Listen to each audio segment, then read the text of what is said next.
ننګرهار کې یو شمېر هټیوالو کاروباریان په پیر او پلور کې د افغاني واړه بانک نوټونه یو ګون او دوه ګون ناخلي او د چلښت وړي نه بولي. یو تن هټیوال اعتبار وایي لومړی خو بازارونو کې هغه جنسونه کم دي چې په یو ګون او دوه ګون پلورل کیږي او بل دا چې دغه بانک نوټونه بازار کې کم دي او نه پیدا کیږي.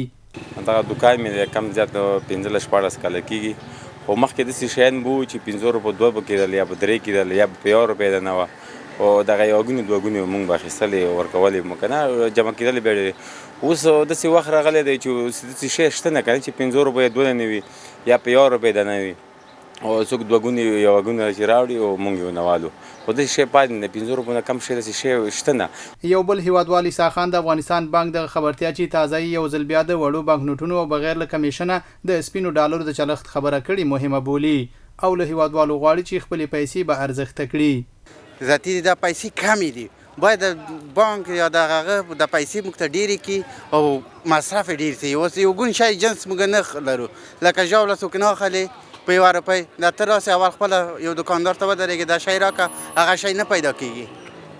پوه شوې. دغه همدغه د ملي بانک نه همدغه خواهش لرو دغه یو ګونان یا دوه ګونان موږ ته ډېرې کړي دا د موږ ډېر غټ مشکل ده. خپل پیسې هم دي یو ګون هم وي کاغذي چې شی باید راوځي یو ګون هم شی راوځي دوه ګون هم شی راوځي تر 15 ګونه پورې چې هغه جنس نه وي سړی څوک نه اخلي دوکاندار. د افغانستان بانک ویان حسیب الله نوري د همدغه وړو بانک نوټونو په تړاو وایي دغه پیسې د چلښت وړ دي هیڅوک په پیر او پلور کې له اخیستلو انکار نشي کولی. د افغانستان بانک درنو هیوادوالو ته خبر ورکوي چې د افغانستان بانک له لوري یو ګون دوه ګون او 15 ګون بانک نوټونه او سکې په ټول هیواد کې د چلښت وړ دي او هیڅوک نشي کولی چې د دې بانک نوټونو او سکو له اخیستلو انکار وکړي. همدارنګه د سپینو ډالرو په اړوند باید یادونه وکړو چې د ډالر دا بانک نوټونه هم په بازار کې له هر ډول کمیشن پرته د منلو وړ دي. د افغانستان بانک یو ځل بیا له دې لارې سوداګریزو بانکونو صرافیو او د پولي خدمتونو وړاندې کوونکو ته خبر ورکوي چې د افغانستان بانک د متحدالمال مطابق